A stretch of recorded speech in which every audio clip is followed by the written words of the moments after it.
நிஜமான கதைகளையோ இல்லை இன்சிடென்ட்ஸையோ கேட்டு இல்லை ரீட் பண்ணி தெரிஞ்சுக்கிறதுல உள்ள த்ரில் வந்து ஃபிக்ஷனல் ஸ்டோரிஸையோ இல்லை நாவல்ஸையோ வாசிக்கிறதுல வந்து அதிகப்படியாக இருக்காது அப்படின்னு நான் நினைக்கிறேன்.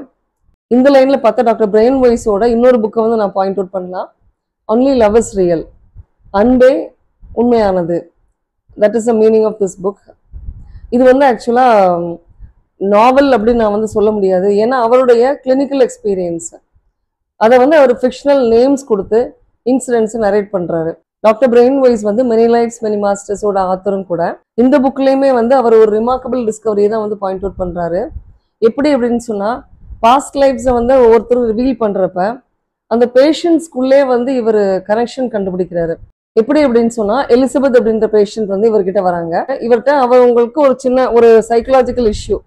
அவங்களால லைஃப்ல செட்டில் ஆகவே முடியல.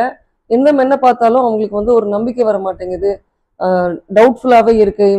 அந்த எந்த ரிலேஷன்ஷிப்பையும் அவங்களால ஸ்டார்ட் பண்ண முடியல. இந்த மாதிரி ஒரு கன்ஃபியூஷன்ல வராங்க. இவர் ஒவ்வொரு மெத்தடை ட்ரை பண்ணி பார்த்துட்டு நிறைய டிஸ்கஸ் பண்ணிட்டு he starts regression therapy. Regression therapy start பண்ணதுக்கப்புறம் அவங்க பாஸ்ட் லைஃப்ஸ் பற்றி நிறைய ஷேர் பண்ணுறாங்க. ஒரு லைஃப் 2 லைஃப் கிடையாது, நிறைய லைஃப்ஸ் பற்றி ஷேர் பண்ணுறாங்க. இதே மாதிரி பை த மீன் டைம் இதே சமயத்தில் இன்னொரு பேஷண்ட் வராரு.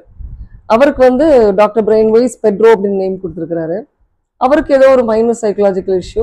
அவரும் அதே மாதிரி ரெக்ரெஷன் தெராப்பி அண்டர்கோ பண்ணுறாரு. டாக்டர் பிரையன் வைஸோட மெத்தட் என்ன அப்படின்னு சொன்னால், அவங்க பேஷண்ட்ஸ் வந்து அவங்களுடைய பாஸ்ட் லைஃப்ஸ் பற்றி அவங்களுடைய எக்ஸ்பீரியன்சஸ் பற்றி ரிவீல் பண்ணுறப்ப அவர் வந்து ரெக்கார்ட் பண்ணுவார். Then he would play again and analyse என்ன மாதிரி அவங்களுக்கு ட்ரீட் பண்ணலாம் அப்படின்றதெல்லாம் வந்து டிசைட் பண்ணுவார். ஸோ இப்படி டாக்டர் பிரையன் வைஸ் ஒரு நாள் அவர் ரெக்கார்ட் பண்ணி பார்த்ததெல்லாம் வந்து பிளே பண்ணி பார்த்துட்டு இருக்கிறப்ப he was stuck with one thing, that Elizabeth வந்து அவங்களுடைய பாஸ்ட் லைஃப்ல நடந்த ஒரு விஷயத்த, ஒரு பர்டிகுலர் லைஃப்ல நடந்த ஒரு விஷயத்த அவங்க ஷேர் பண்ணியிருப்பாங்க. அவங்க குழந்தையா இருந்தப்போ அவங்க அப்பா எப்படி இறந்தாங்க, அவங்க அப்பா பக்கத்துல இருந்து அவங்க என்னென்ன வார்த்தைகள் அவங்க அப்பா பேசினாங்க, அதெல்லாம் இவங்க ஷேர் பண்ணியிருப்பாங்க.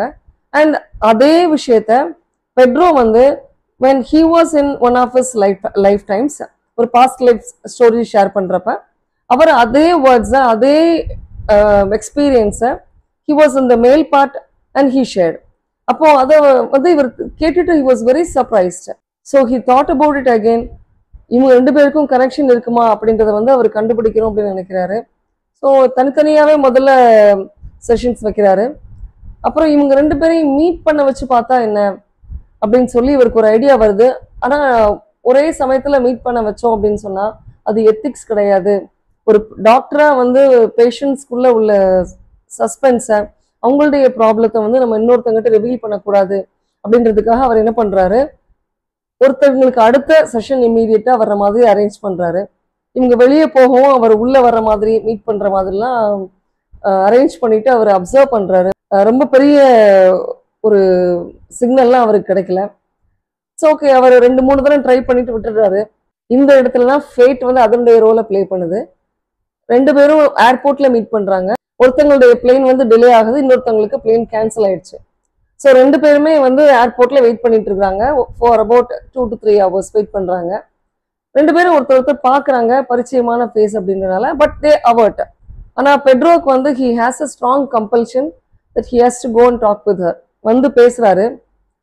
பேசுறப்பதான் 2 பேரும் ஷேர் பண்றப்பதான் அவங்களுக்கு வந்து they have some similar vibes, similar feelings. 2 பேரும் மறுபடியும் மீட் பண்றாங்க. மீட் பண்ணி ஷேர் பண்றாங்க, நிறைய விஷயங்கள் ஷேர் பண்றாங்க. அவங்களுடைய ரெக்ரெஷன்ல உள்ள எக்ஸ்பீரியன்ஸ் கூட ஷேர் பண்றாங்க. And they understand each other. They understand one thing that they have soul connection and they are soulmates. அதுக்கப்புறம் they have married and they have settled in a place and they have got children now.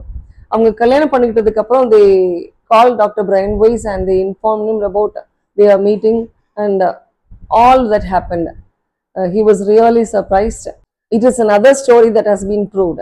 எப்படி அப்படின்னு சொன்னா, ஆன்மாக்களுடைய connection வந்து, சோல்ஸோட connection வந்து ஒரு பர்த்ல இருந்து மற்ற ஒரு பர்த்துக்கும் வந்து வருவதற்கு வாய்ப்புகள் இருக்கு அப்படின்றதுதான் வந்து அவர் இந்த புக்கு மூலமா நம்ம கிட்ட ப்ரூவ் பண்றாரு.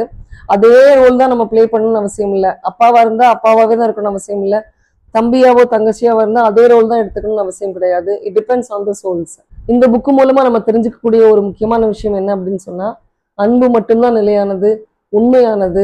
அன்பால மட்டும்தான் இந்த உலகத்தை வந்து நம்ம கொண்டு போக முடியும் அப்படின்றது தான் வந்து அவர் இந்த புக்கு மூலமா கன்வே பண்றாரு. இன்னொரு முக்கியமான விஷயம் என்ன அப்படின்னு சொன்னா, அவர் ப்ரீவியஸ் புக்ல சொன்ன மாதிரி ஆன்மாக்களுக்கு அழிவு கிடையாது.